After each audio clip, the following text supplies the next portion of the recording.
Hello दोस्तों, कैसे हो आप सभी। मैं विपिन यादव। दोस्तों जैसे कि आपको पता है कि अपन चैप्टर फर्स्ट पढ़ रहे हैं 11वीं क्लास के एनसीईआरटी जो बुक है मैथ की, और अपन ने कुछ बात की थी यहाँ पे सेट के बारे में।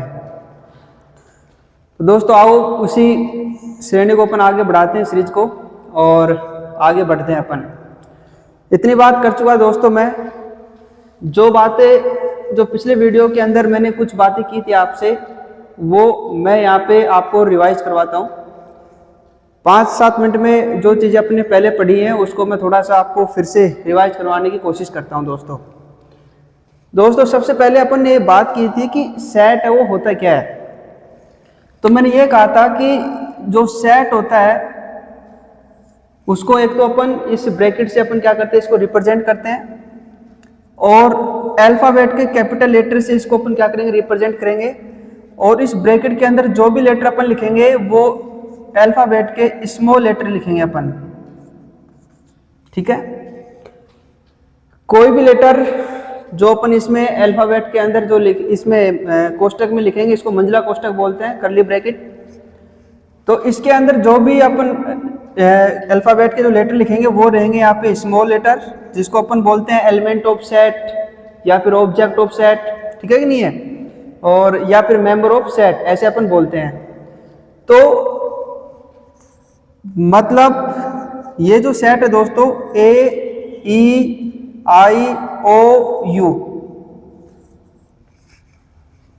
मतलब इसको देखते ही आपको ये पता लग रहा है कि अपन किस चीज की बात कर रहे हैं। एक सुपरिभाषित, एक वेल डिफाइन कर रहा है इसको देखते ही। इस ब्रैकेट के अंदर AEIOU लिख रहा है ना, इसका मतलब क्या है कि इसमें अल्फाबेट के जो इंग्लिश अल्फाबेट है उसके जो वोवल्स लेटर हैं उसके बारे में अपन क्या कर रहे हैं, डिस्कस कर रहे हैं। और यहाँ पे वोवल को कैपिटल लेटर से अपन ने क्या कर दिया, यहाँ पे डिनोट कर दिया, इसको रिप्रेजेंट कर दिया यहाँ पे मैंने, ठीक है।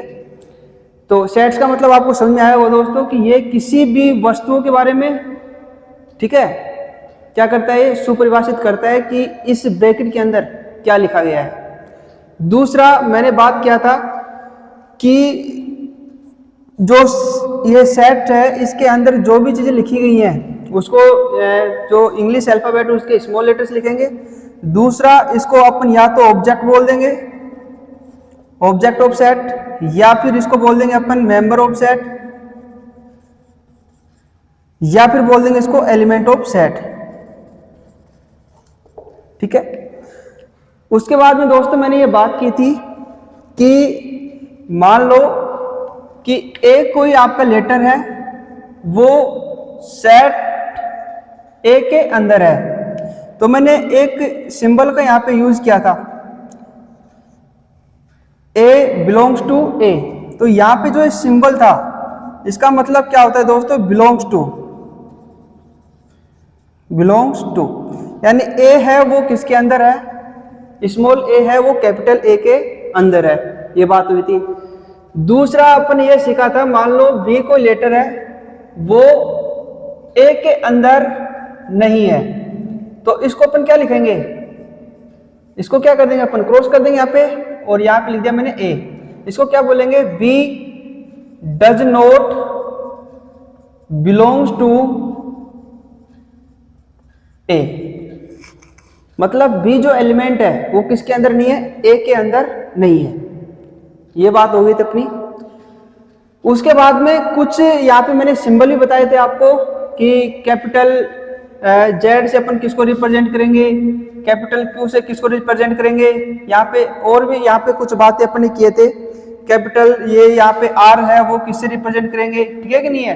तो दोस्तों यहाँ पे इंटीजर्स के बारे में बात कर चुका था मैं, आपके रेश नंबर के बारे में बात कर चुका था, और आपके यहाँ पे वास्तविक जो रियल नंबर है उनके बारे में आपकी यहाँ पे बात कर चुका था। अब इसी श्रेणी को अपन आगे बढ़ा रहे हैं, और इससे आगे अब क्या टॉपिक आएंगे उसके बारे में अपन डिस्कस करते हैं। तो दोस्तों सेट तो किसको बोलेंगे, जिसको देखते ही आपको ये पता लग रहा हो कि इसके अंदर अपन किस बारे में बात कर रहे हैं। दूसरा, जैसे मैं एक और सेट यहाँ पे लिख रहा हूँ, 2 4 6 8 2 डॉट डॉट, और ये लगा दिया यहाँ पे ब्रैकेट। अब यहाँ पे दोस्तों दिख रहा होगा 2 4 6 8, इसमें और उसके बाद मैंने 3 डॉट लगाए यहाँ पे। इस 3 डॉट का मतलब क्या होता है, यहाँ पे 1 2 3, इस डॉट का मतलब ये है कि ये जो सीरीज है ये आगे भी यहाँ पे चलती रहेगी, ठीक है।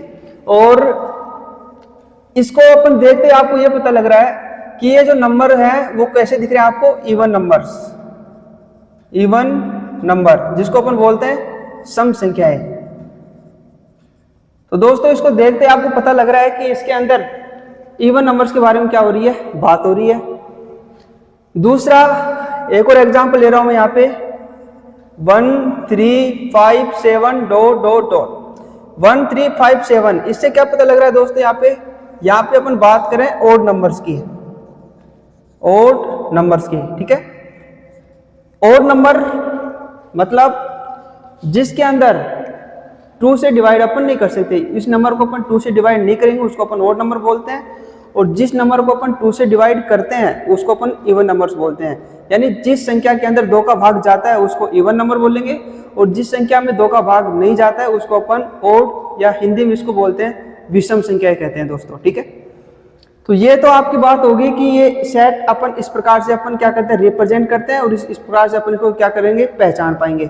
दूसरा, अपन सेट कब नहीं बोल सकते उसके बारे में अपन क्या करेंगे, डिस्कस करेंगे दोस्तों। देखो तो जिस भी भाई को यहाँ तक समझ में नहीं आया तो मैंने फिर से एक बार थोड़ा सा रिवाइज कर दिया है। इसको देखने के बाद में आपको पिछले वाला जो वीडियो बनाया था उसके बारे में आपकी क्या हो जाएगी, कंप्लीट चीजें हो जाएगी, ठीक है। अब मैं आगे बढ़ता रहा हूँ आपको यहाँ पे कि सेट है वो अपन किसको नहीं बोलेंगे उसके बारे में अपन बात करते हैं। दोस्तों ये चीजें बेसिक चल रही है, बेसिक अगर आपका मजबूत हो जाएगा और तो आपका जो टॉपिक है वो बहुत अच्छे से क्लियर हो जाएगा। ये तो चीज हो गई। दूसरा, अगर मैं आपसे बोलूं कि विश्व के प्रसिद्ध 10 लेखकों के या मान लो 10 लेखकों के नाम बताओ, आप नाम बताओ। सुप्रसिद्ध जो 10 लेखक होते हैं, जो 10 लेखक है उसके नाम बताओ। अब मैं यहाँ पे 10 लेखक मेरे हिसाब से अलग होंगे, किसी दूसरे व्यक्ति के हिसाब से अलग होंगे, और किसी तीसरे व्यक्ति के हिसाब से अलग हो सकते हैं। कोई भी अलग अलग नाम हो सकते हैं। खूब लेखक है, बहुत लेखक है ना। तो इसमें बेटा अपन इसको क्या नहीं कह सकते, सेट इसको नहीं कहेंगे। यानी विश्व के प्रसिद्ध 10 लेखक हो गए, विश्व के प्रसिद्ध 10 आपके क्रिकेट टीम के जो खिलाड़ी है वो हो गए, या 10 सुप्रसिद्ध उसके बुकों के नाम हो गए। अलग अलग हिसाब से अलग अलग लेखकों के जो मतलब अलग अलग लोगों के क्या हो सकते हैं, यहाँ पे मत हो सकते हैं। जिस कंडीशन में दोस्तों एक इंसान के या अलग अलग इंसान के दोस्तों अलग अलग किसी चीज के बारे में मत हो गए, अलग अलग उनकी ओपिनियन हो गई, उसको अपन सेट नहीं कहेंगे। किसी को कुछ अच्छा लगता है, किसी को वो चीजें हो सकता है अच्छी नहीं लगे, वो कोई दूसरी चीज को चुनना चाहता है, ठीक है ना। तो जहाँ पे लोगों का मतभेद हो गया, मतलब मतभेद मतलब कॉन्ट्राडिक्शन आ गया, मतलब उसके ओपिनियन है वो हर इंसान की क्या नहीं है, यहाँ पे सेम नहीं है, तो वहां पे दोस्तों इसको अपन क्या नहीं कहेंगे, सेट है वो नहीं कहेंगे, ठीक है। दूसरा, मैं यहाँ पे एग्जाम्पल लिख रहा हूं यहाँ पे, जैसे टीम के 10 प्लेयर के बारे में आपको क्या करना है, बताना है। जैसे मान लो इंडिया टीम है और मैंने आपको कह दिया कि आपको 10 खिलाड़ियों के नाम बताने हैं जो बेस्ट है, ठीक है। अब मेरी ओपिनियन से 10 खिलाड़ी कौन से हो सकते हैं, किसी दूसरे व्यक्ति से पूछूंगा तो जो मैं बता रहा हूं हो सकता है उसको पसंद आए नहीं भी आए, तो उसके हिसाब से क्या हो गए, अलग हो गए। तीसरे आदमी के हिसाब से क्या हो गए दोस्तों, अलग हो गए। तो जो 10 टीम प्लेयर है, 10 के जो बेस्ट के बारे में बात कर रहा था, वो दोस्तों यहाँ पे कंप्लीटली क्या नहीं है, वेल डिफाइन नहीं है, सुपरिभाषित वो नहीं है। क्यों, अलग अलग इंसान में यहाँ पे अलग अलग इंसान है, वो उनको अलग अलग खिलाड़ी क्या आ सकते हैं, पसंद आ सकते हैं, ठीक है। तो यहाँ पे ये भी क्या नहीं है दोस्तों, सेट है वो नहीं है। समझ में आ रहा है कि नहीं आ रहा है? सेट का मतलब क्या होता है, जिससे आपको कंप्लीटली सुपरिभाषित उसका संग्रह हो, या उसको आप कंप्लीट रूप से ये बता सको कि इसके अंदर इस चीज का क्या किया गया, वर्णन किया गया है, या इस एलिमेंट के बारे में कंप्लीटली बताया गया है, ठीक है। तीसरा दोस्तों, जैसे अगर मैं बात करूं कि एक व्यक्ति है जिसके द्वारा कुछ बुक्स लिखी गई, किसी व्यक्ति के द्वारा मान लो 10 बुक है वो लिखी गई है, ठीक है, 10 बुक रिटन है।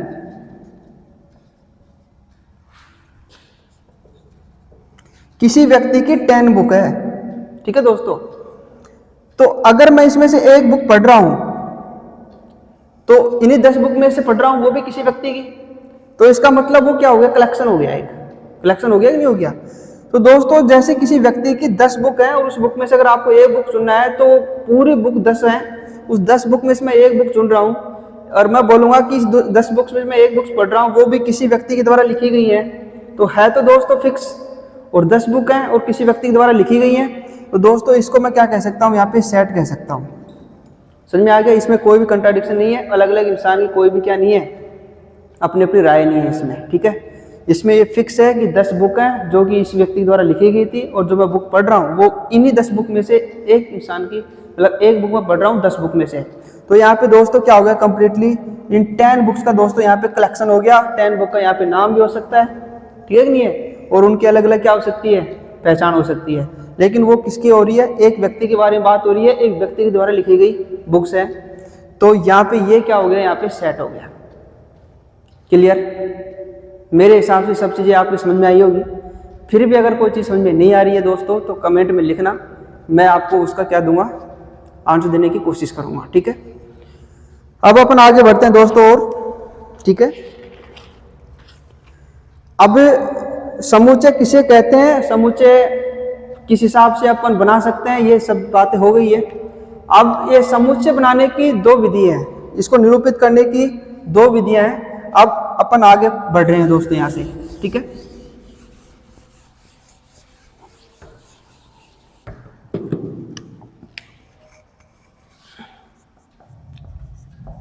किसी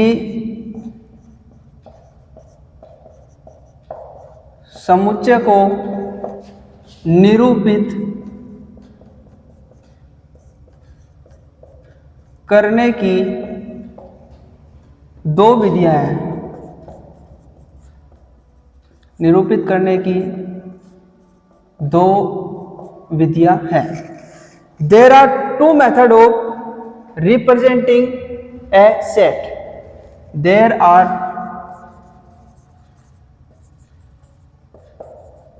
2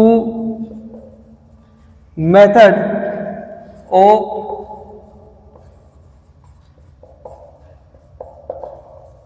रिप्रेजेंटिंग ए सेट। दोस्तों जो भी आपका समुच्चय सेट है उसको रिप्रेजेंट करने की आपके 2 मेथड है, ठीक है। अब उनका क्या नाम है दोस्तों, उसके बारे में अपन क्या करें, यहाँ पे डिस्कस कर रहे हैं। पहला जो नाम है उसका नाम है रोस्टर या सारणीबद्ध रूप। पहला नाम है दोस्तों यहाँ पे रोस्टर या सारणीबद्ध, रोस्टर या सारणीबद्ध, रोस्टर और टेबुलर, टेबुलर फॉर्म। दोस्तों कंप्लीट जो यहाँ पे अपन टॉपिक पढ़ेंगे वो बहुत मीडियम पढ़ेंगे, हिंदी और इंग्लिश मीडियम, ठीक है। दोनों प्रकार के बच्चों को कंप्लीट ये समझ में आएगी और इंग्लिश मीडियम वाले भी कंप्लीट यहाँ पे समझ सकते हैं चीज़ों को, कोई प्रॉब्लम नहीं आएगी। तो जो रोस्टर या सारणीबद्ध है उसको इंग्लिश में बोलते हैं रोस्टर एंड टेबुलर फॉर्म, ठीक है दोस्तों।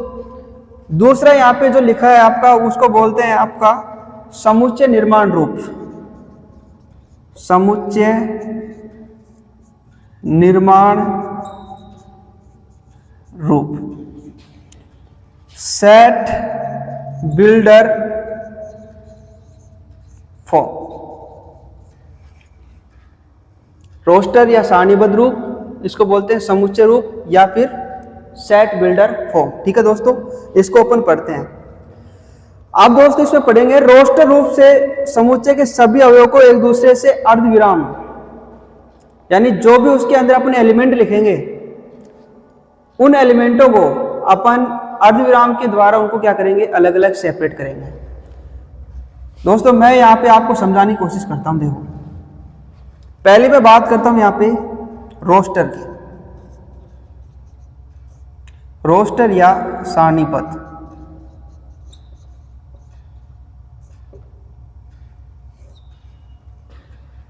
दोस्तों जो रोस्टर या सारणीबद्ध आपका जो मेथड है, इसके अंदर जो भी एलिमेंट है उसको अपन यहाँ पे इस ब्रैकेट, कर्ली ब्रैकेट में या फिर ये जो मंझला कोष्ठक है इसके अंदर अपन क्या करेंगे, लिखेंगे। पहली बात तो यह है इसकी रोस्टर मेथड में।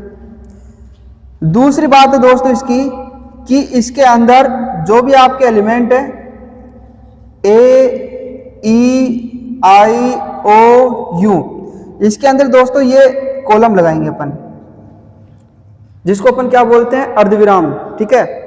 और इसको अपन यहाँ पे दोस्तों क्या करेंगे, इनको अलग अलग करेंगे और जिसको अपन कोमा बोलते हैं।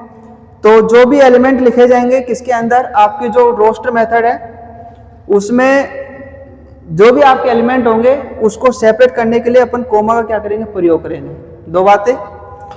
तीसरी जो अपन कर रहे हैं दोस्तों इसके बारे में कि जो आपका रोस्टर या सारणीबद्ध है, इस पूरे ग्रुप को अपन किससे रिप्रेजेंट करते हैं, कैपिटल ए से। तो यहाँ पे अपन वोवेल्स की बात कर रहे हैं तो यहाँ पे अपन क्या लिख देंगे, we, A, E, I, O, you, ठीक है दोस्तों। क्या समझ में आई कि नहीं आई? तो रोस्टर रूप ऐसा रूप होता है जिसको किसी कोष्ठक के भीतर आपके एलिमेंट लिखे जाएंगे, उन एलिमेंटों को कोमा के माध्यम से क्या करेंगे, अपन सेपरेट करेंगे और जो आपका सेट रहेगा उसको इंग्लिश अल्फाबेट के कैपिटल लेटर से अपन क्या करेंगे, उसको रिप्रेजेंट करेंगे। जो इस टाइप के आपको दिख रहे हैं दोस्तों, इसको बोलते हैं आपका रोस्टर या सारणीबद्ध मेथड, ठीक है। तो सेट को बनाने का दोस्तों ये आपका क्या हो गया, पहला मेथड हो गया। और अब इससे संबंधित मैं कुछ पॉइंट आपको बताना चाह रहा हूं, ठीक है। इससे नीचे दोस्तों आपको नहीं दिखेगा ये, तो मैं ऊपर से एक बार आपको रब कर रहा हूं, इधर ऊपर से मैंने दोस्तों इसको रब किया है, ठीक है। फिर नेक्स्ट पॉइंट को अपन देख लेंगे, समूचे निर्माण को। अब इसके मैं कुछ एग्जाम्पल ले रहा हूं, देखो। जैसे पहले एग्जाम्पल है कि 7 से कम सभी धन पूर्णांकों को समुच्चय का रोस्टर रूप में क्या करना, आपको निर्माण करना है। पहला क्वेश्चन है 7 से कम सभी धन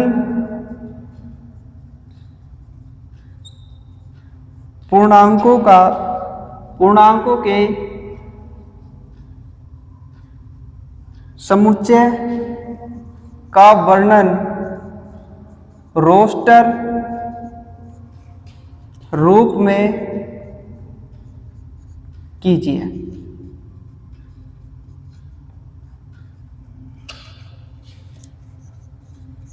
The set of all even positive integers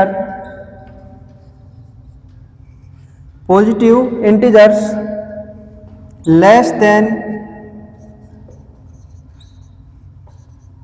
7। देखो 7 से कम है ना, और वो भी बात हो रही है यहाँ पे धन पूर्णांकों की, ठीक है। और वो भी किसकी बात हो रही है यहाँ पे, इवन की। किसकी बात हो रही है, इवन की। तो दोस्तों 7 से कम जो इवन नंबर होती है, 7 से कम कौन कौन सी संख्या होती है, 1, 2, 3, 4, 5, 6 और लेस देन 7। 7 से कम है ना। अब यहाँ पे बात करें अपन किसकी, इवन की। इवन मतलब जिसके अंदर 2 का डिवाइड देंगे अपन, 2, 4 और 6। इन तीनों को अपन क्या बोलेंगे दोस्तों, इवन नंबर बोलेंगे, ठीक है। ये आपकी कैसी संख्या है, इवन नंबर, ठीक है। तो आंसर के अंदर 7 से कम जो इवन नंबर रहेंगी वो कौन कौन सी रहेगी, 2, 4 और 6, 3 नंबर रहेंगी। तो अब इसको क्या करेंगे अपन, यहाँ पे कोष्टक लगाएंगे, 2, 4 और 6। क्या बन गया आपका सेट। 7 से कम संख्या कौन सी है, 1, 2, 3, 4, 5, 6। इसमें से आपको चुनना कौन सा है, इवन नंबर। इवन नंबर किसको बोलेंगे? जिसके अंदर अपन 2 का भाग देंगे।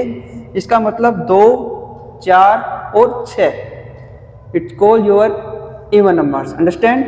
सो we can write this type of things according to set and we can close by curly bracket 2, 4 and 6 number the element of sets. Understand? We can say 2, 4, 6 are called even numbers and the numbers is less than 7 और जो कि 7 से क्या है दोस्तों? कम है। पहली चीज समझ में आई होगी, तो इसको अपन इस हिसाब से क्या कर सकते हैं? ब्रैकेट में अपन लिख सकते हैं। तो इसको कर्ली ब्रैकेट से अपन लिख दिया। तो पहला एग्जांपल क्या आपको ये चीजें समझ में आई होगी कि किस हिसाब से अपन इसको लिख दिया सेट में। इसको बोलते हैं रोस्टर। कौन सा मेथड है दोस्तों? ये रोस्टर मेथड। ठीक है, आराम से पढ़ो दोस्तों, सब चीजें समझ में आ जाएगी। ठीक है, तो ऐसे घबराने वाली बात नहीं है कि अपन मतलब चीज़ें ज़्यादा जटिल है और अपने को समझ में नहीं आ रही है, कुछ भी नहीं है। जो चीज़ समझ में नहीं आ रही है वीडियो को पॉज करो, दोबारा देखो एक बार। ठीक है, सब चीज़ें क्लियर हो जाएगी। फिर भी कुछ चीज़ समझ में नहीं आ रही तो कमेंट में लिखना, मैं आपको वापस से क्या कर दूँगा? रिवाइज कर दूँगा। ठीक है, और मैंने कल ही बताया था आपको कि मैथ है दोस्तों, प्रैक्टिस तो मांगती है। ठीक है, तो प्रैक्टिस करो और आगे बढ़ो। ठीक है, तो मैंने तो करनी पड़ेगी अपने को। दूसरे एग्जाम्पल में लेता हूँ।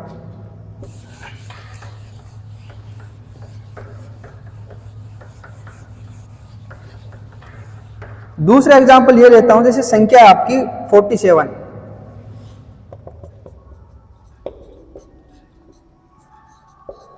संख्या 47 को विभाजित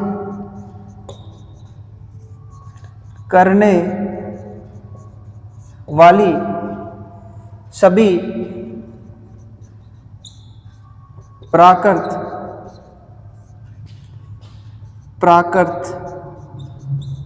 संख्याओं का समुच्चय है। ठीक है, the set of all natural number, the set of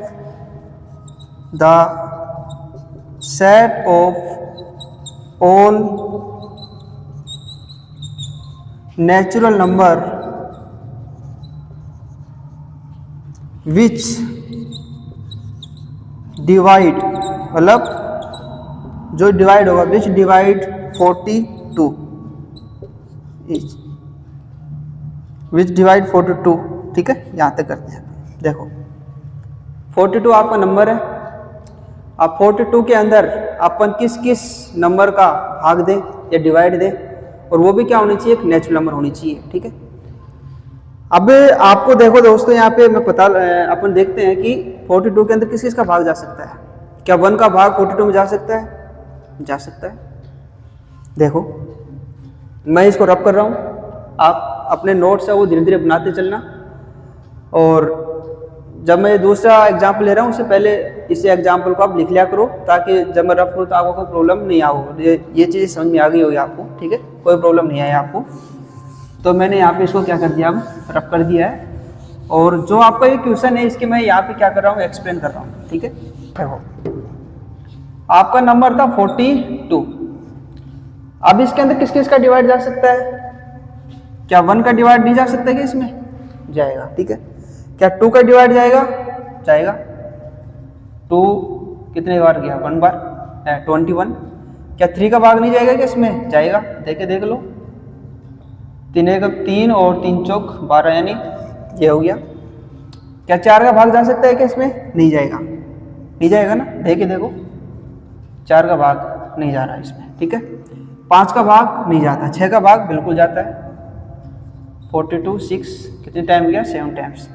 क्या 7 का जा रहा है? बिल्कुल जा रहा है। कितनी बार? 6 टाइम्स। ठीक है दोस्तों, 8 का नहीं जाएगा, 9 का नहीं जाएगा, 10 का नहीं जा रहा है यहाँ पे, 11, 12, 13, 14। ठीक है, अब किसका जाएगा यहाँ पे? 14 का। 14 बाई कितनी बार गए यहाँ पे? 3 टाइम्स। ठीक है, उसके बाद में अपन देंगे यहाँ पे 21।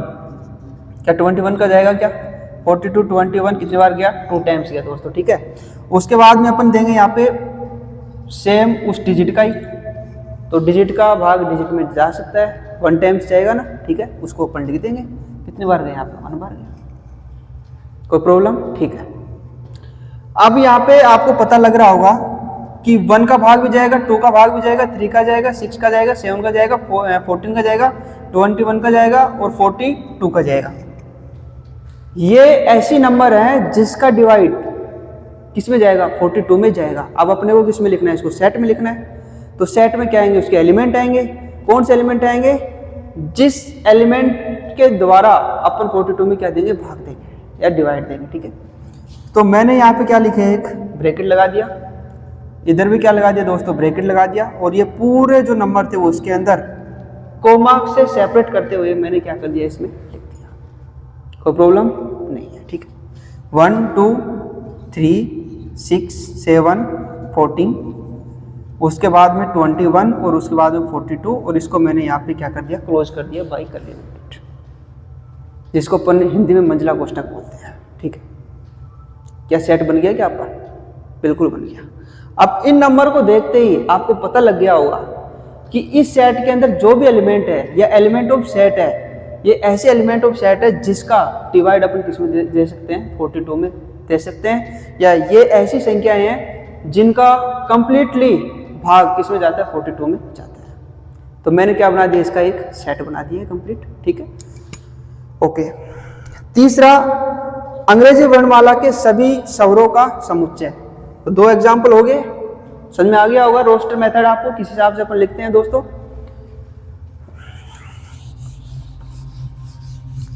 तो दोस्तों अपनी मेहनत को बढ़ाओ आप और प्रैक्टिस करो, बस सब चीजें पॉसिबल। मैंने कल बताया था आपको कि एक वर्ड है इम्पॉसिबल। इम्पॉसिबल खुद कहता है आई एम पॉसिबल, ठीक है। तो एवरीथिंग वेरी सिंपल दोस्तों।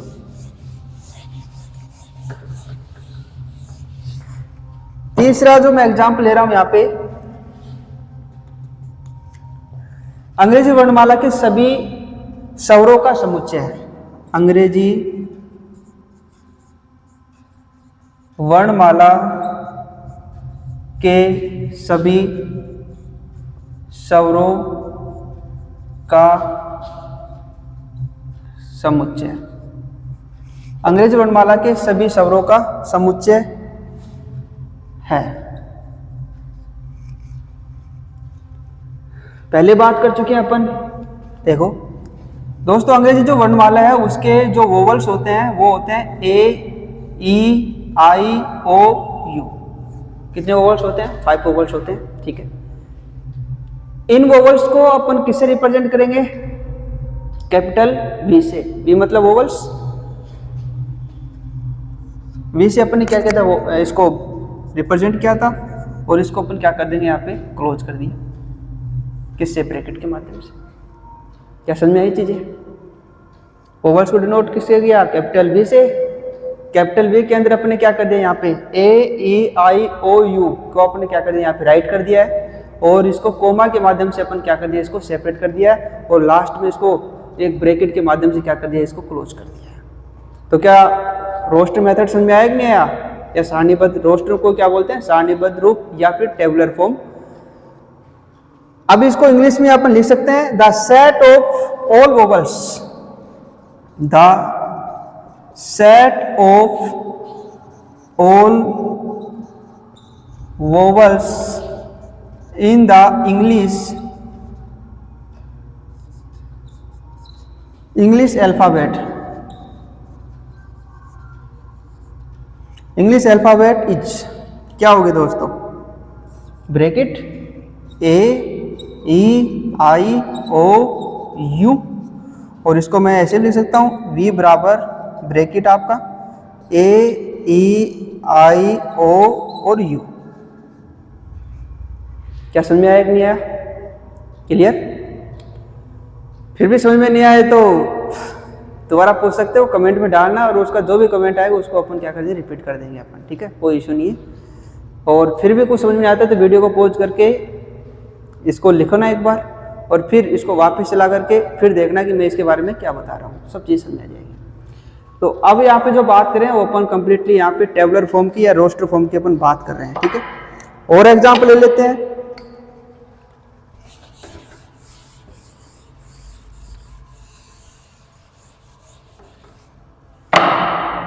विषम संख्या का अपन बोल रहे हैं, विषम संख्या ओड नंबर्स, विषम संख्याएं ओड नंबर, क्या लेंगे विषम नंबर या ओड नंबर को?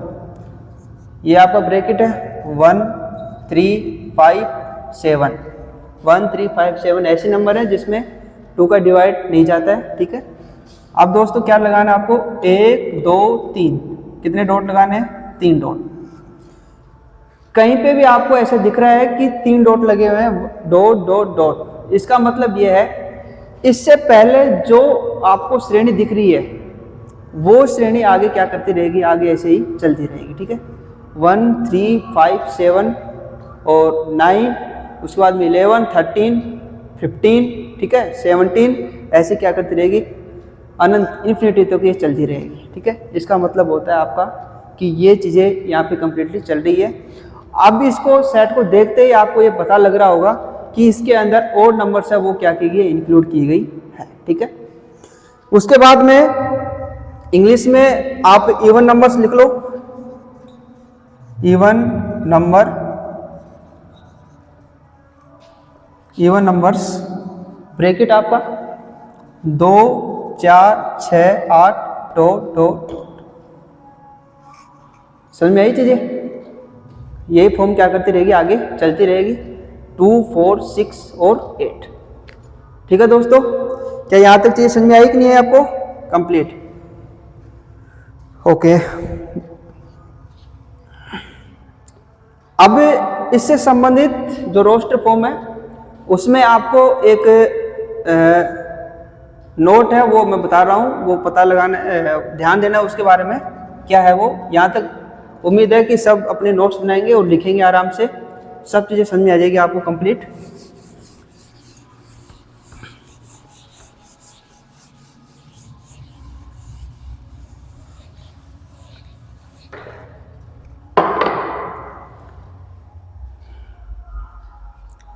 दोस्तों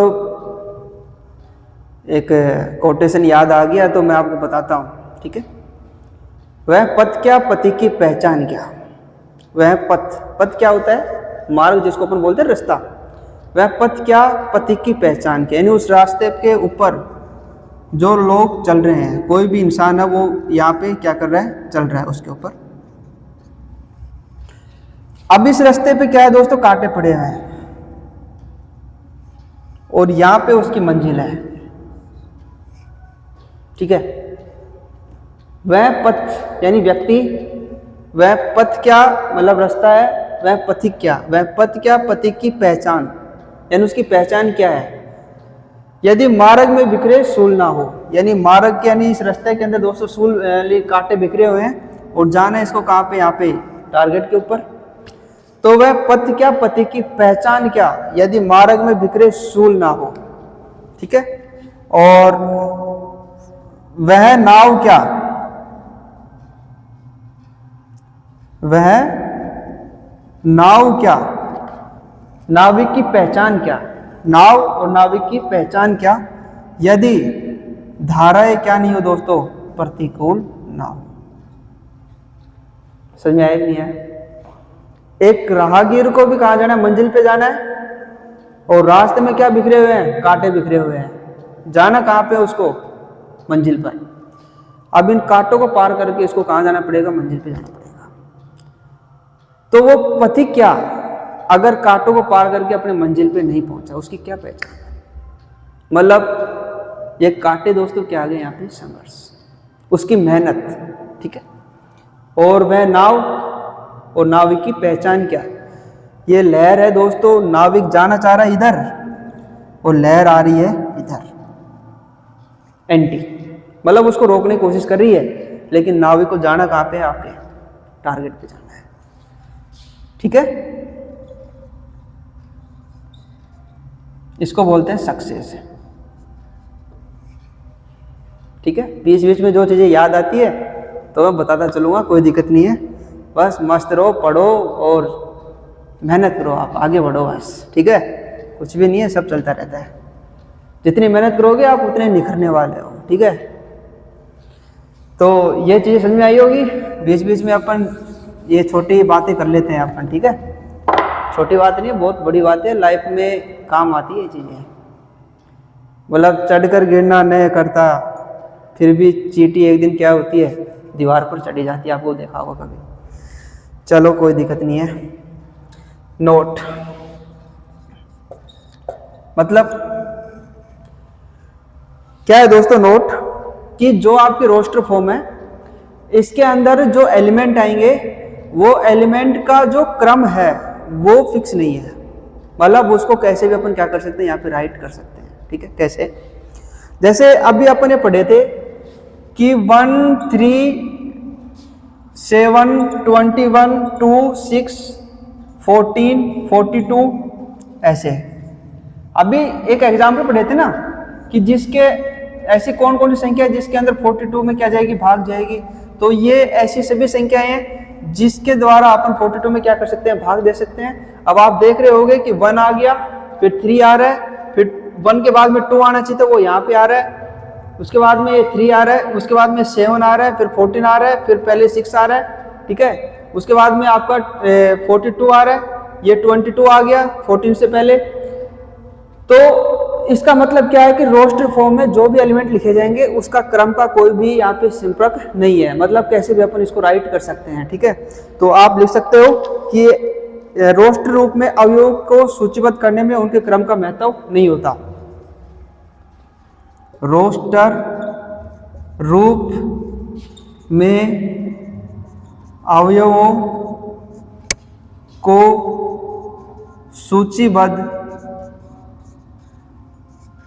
सूचीबद्ध करने में उनके क्रम का महत्व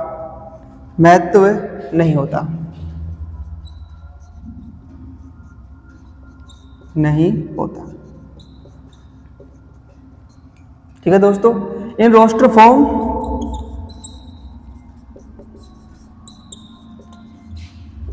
the order in which the element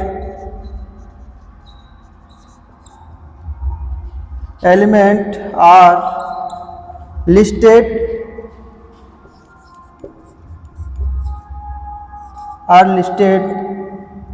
is immaterial. Immaterial मतलब यह है दोस्तों कि उसमें क्रम का कोई क्या नहीं है, मतलब नहीं है। मतलब कैसे भी अपन उसको क्या कर सकते हैं, राइट कर सकते हैं, ठीक है। तो यहां तक चीज समझ में आई होगी आपको, ठीक है। आगे अपन बढ़ रहे हैं।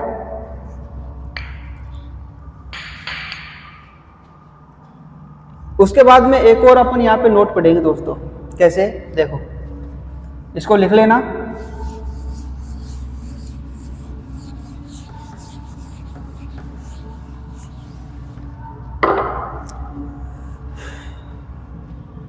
नोट, जैसे एक लेटर आपका SCHO वर्ड है, SCHOOL, SCHOOL है। अब इसको क्या करना है, आपको सेट में लिखना है, ठीक है। अब इसको सेट में लिखेंगे तो किस हिसाब से इसको अपन लिखेंगे वो देखो। एक तो इसका रूल ये है कि इसके अंदर जो भी आपके डबल लेटर आ रहे हैं, जिनका रिपीटेशन हो रहा है, जिनकी फ्रीक्वेंसी आ रही है, उनको सिर्फ यहाँ पे सिंगल बार लिखेंगे अपन, मतलब डबल बार नहीं लिखना है। ये नोट आपको ध्यान रखना है। अगर इसको मेरे को क्या करना है, सेट बनाना है, तो मैं इसको क्या लिखूंगा, ये आपका कोष्टक है, S, C, H, double O आ रहा है, इसमें सिर्फ सिंगल O लूंगा और उसके बाद में L आ रहा है, और ये आपका क्लोज हो गया सिस्टम। समझ में आई मेरी बात? किसी भी वर्ड के अंदर अगर डबल लेटर आ रहे हैं तो उसमें सिर्फ एक सिंगल लेटर ही अपन क्या करेंगे, यूज में लेंगे, अगर आपको उसको सेट के अंदर क्या करना है, लिखना है तो। समझ में आई दोस्तों? तो ये भी इसकी क्या है, एक नोट है, मतलब विशेष ध्यान देने वाली बात है, ठीक है। तो ये चीज़ें आपको लिखनी है। समुच्चय को रोस्टर रूप में लिखते समय किसी अवयव को सामने दोबारा नहीं लिखते। समुच्चय को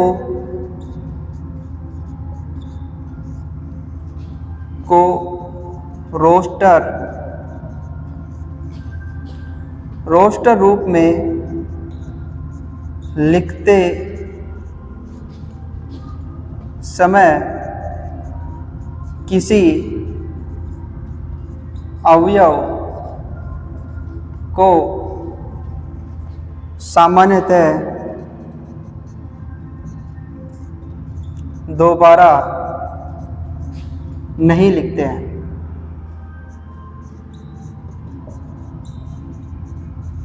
दोबारा नहीं लिखते हैं। ठीक है दोस्तों, जो बातें मैंने समझाई है उसको मैंने यहाँ पे लिख दिया है।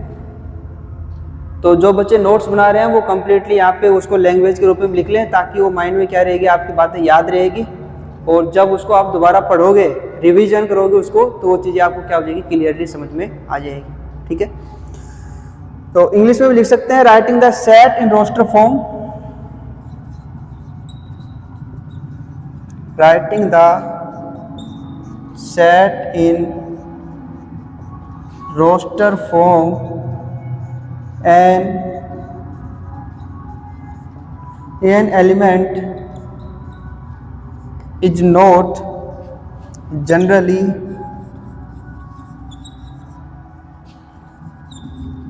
repeated all the elements are taken as distinct।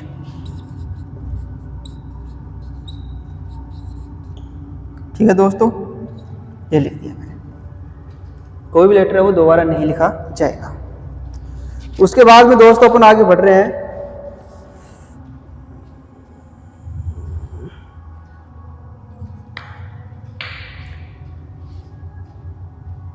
ये आपका जो फर्स्ट मेथड था, रोस्टर या फिर टेबुलर फॉर्म, इसको अपन यहाँ पे क्या कर लिया है, कंप्लीट कर लिया है। उम्मीद करता हूँ कि ये चीज़ें आपको समझ में आई होगी। फिर भी नहीं समझ में आए तो एक बार वापस से वीडियो को चला करके आप कंप्लीटली देखना, ये सब चीज़ें आपको क्या आ जाएगी, समझ में आ जाएगी। ठीक है, नेक्स्ट अपन पढ़ेंगे यहाँ पे समुच्चय निर्माण रूप। समुच्चय निर्माण रूप, इसको बोलते हैं सेट टेबुलर फॉर्म।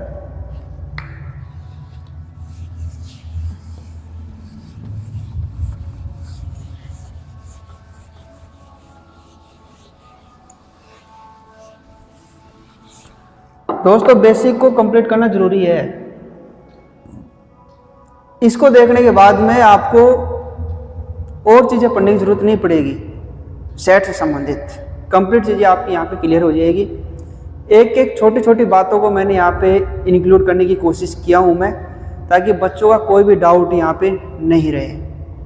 हर छोटी छोटी बात को मैं यहाँ पे डिफाइन कर रहा हूँ आपको, और ताकि बच्चों के माइंड में पूरी चीज़ें सेट हो और उस टॉपिक से संबंधित कोई प्रॉब्लम ना आए। और उस टॉपिक से संबंधित जो भी क्वेश्चन आएंगे, अगर उसका बेसिक क्लियर होगा बच्चे का, तो वो कम्प्लीटली क्या कर देगा, उसको सोल्व करेगा। इसको पढ़ने के बाद में इसके मैं क्वेश्चन भी कराऊंगा। उसको क्वेश्चन को देखते ही आपको माइंड में पहले आ जाएगा कि आंसर किस हिसाब से किया जाए, या फिर इसमें कौन सी चीज़ है वो काम में आएगी। ठीक है, इस हिसाब से अपने को यहाँ पे धीरे धीरे क्या होना पड़ेगा, तैयार होना पड़ेगा। और एक एक टॉपिक को आपको अच्छे से इसको क्लियर करते हुए अपने को क्या करना है, आगे बढ़ना है। दूसरा जो सेकंड जो इसका मेथड है दोस्तों, इसको बोलते हैं समुच्चय निर्माण रूप। समुच्चय निर्माण रूप।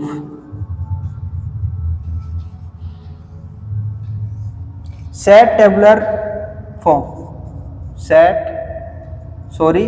बिल्डर, सेट बिल्डर फॉर्म, ये आपका सेकंड है। देखो इसको क्या बोलते हैं दोस्तों, समुच्चय निर्माण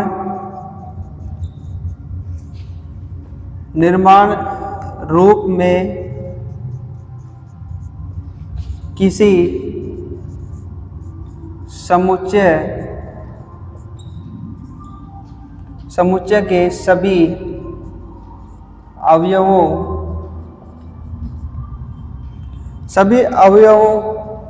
में एक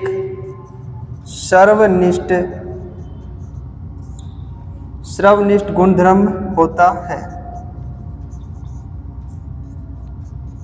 सर्वनिष्ठ गुणधर्म होता है जो समुच्चय से बाहर के किसी अवयव में नहीं होता, ऐसा अपन बोलते हैं। मतलब वो बात की बातें हैं, कंप्लीट इसको समझने की कोशिश करते हैं। जैसे इसको लिखने का तरीका क्या है, देखो दोस्तों।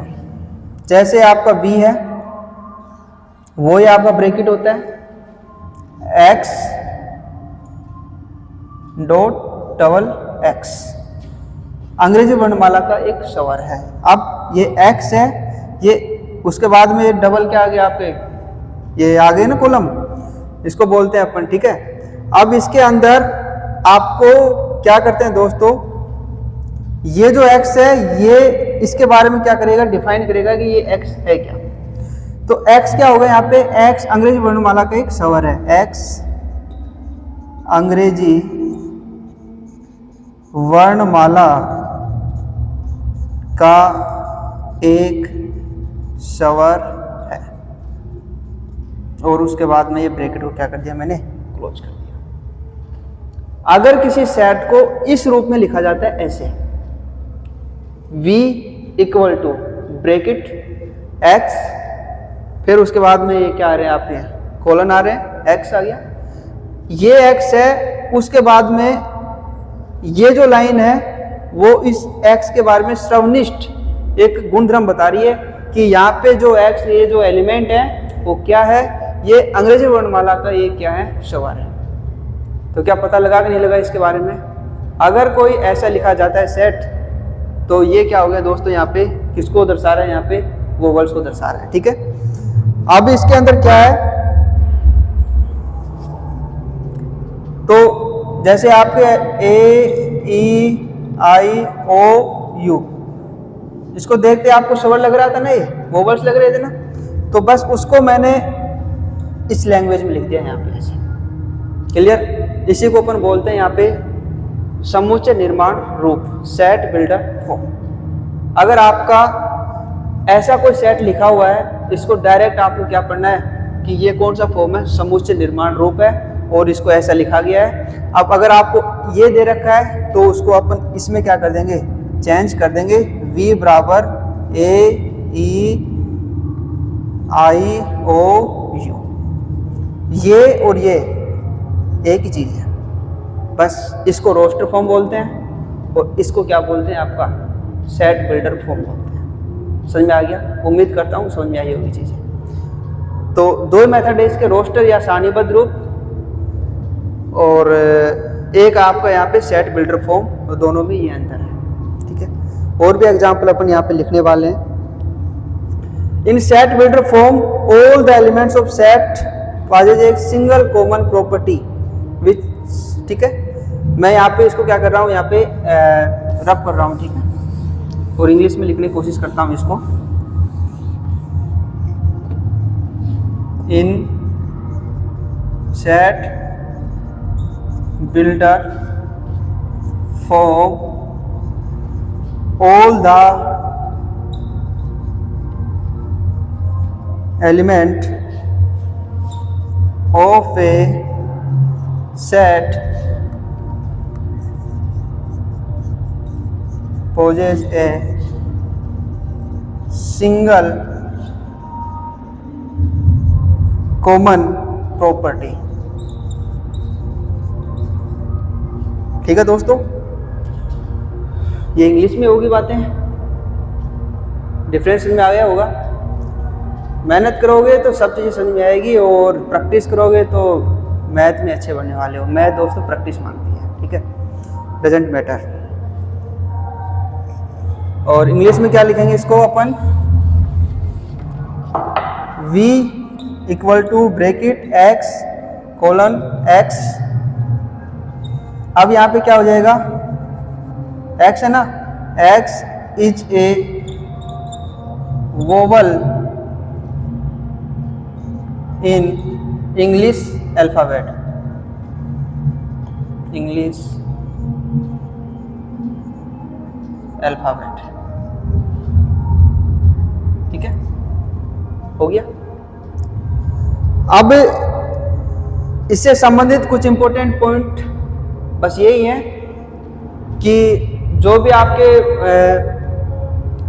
एलिमेंट रहेंगे उसमें ये बात नहीं है कि यहाँ पे सिर्फ अपन एक्स ही लिखे दोस्तों, यहाँ पे और भी लेटर अपन काम में ले सकते हैं। एस की जगह पे अपन एक्स वाई जेड मतलब वाई जेड काम में ले सकते हैं। ये वी है, इसको वोवल से कर रहे हैं। इसके अलावा अपन इंग्लिश अल्फाबेट के ए बी सी ऐसे कोई भी लेटर क्या कर सकते हैं, यूज में ले सकते हैं। ठीक है, इसको अपन कुछ मानेंगे, यहाँ पे क्या लगाएंगे, कोई कोलन लगाएंगे।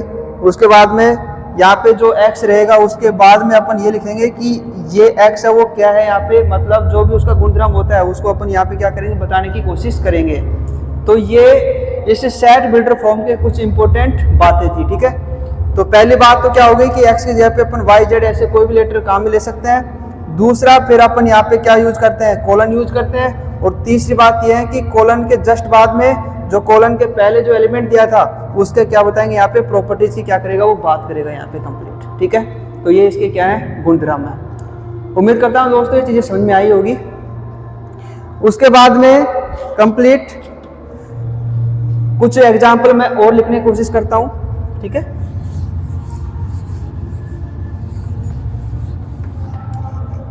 जैसे एग्जाम्पल है a equal to x, x एक प्राकृत संख्या है, एक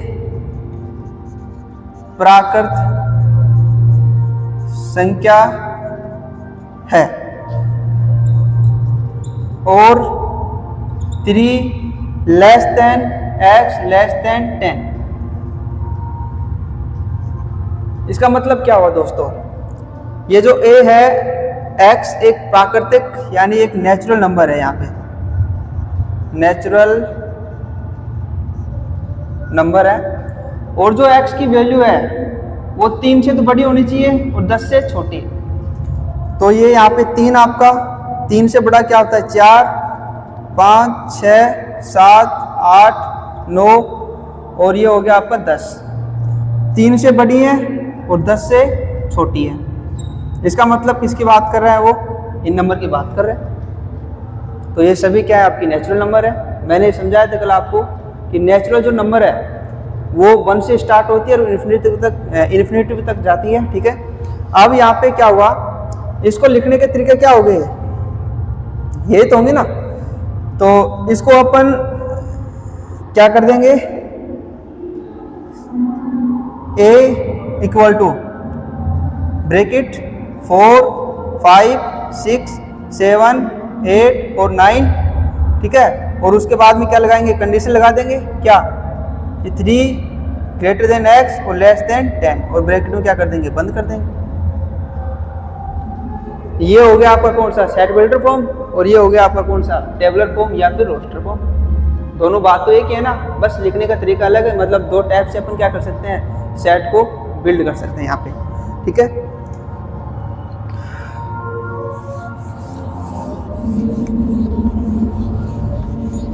ठीक है दोस्तों, आज के लिए इतना ही। और इसके बाद में अपन कल इसी को अपन आगे बढ़ाएंगे और कल इसके कुछ एग्जाम्पल भी लेंगे जो आपकी बुक में दिए गए हैं। और उसके बाद में अपन एक्सरसाइज इसको क्या करेंगे, एक्सरसाइज में जो भी क्वेश्चन है उसको अपन कंप्लीट करेंगे। तो उम्मीद करता हूँ दोस्तों आपको ये चीज़ समझ में आई होगी। और कोई भी फिर भी अगर कोई गलती हो गई हो या लिखने में कोई प्रॉब्लम हो गई हो या कोई चीज़ समझ में नहीं आ रही है तो उसको बैक करके देख लेना आप। फिर भी कोई चीज़ समझ में नहीं आती है तो कमेंट में लिख देना, मैं पूरी चीज़ें आपको क्या कर दूँगा, क्लियर कर दूँगा। थैंक्स फॉर वॉचिंग दोस्तों, जय हिंद।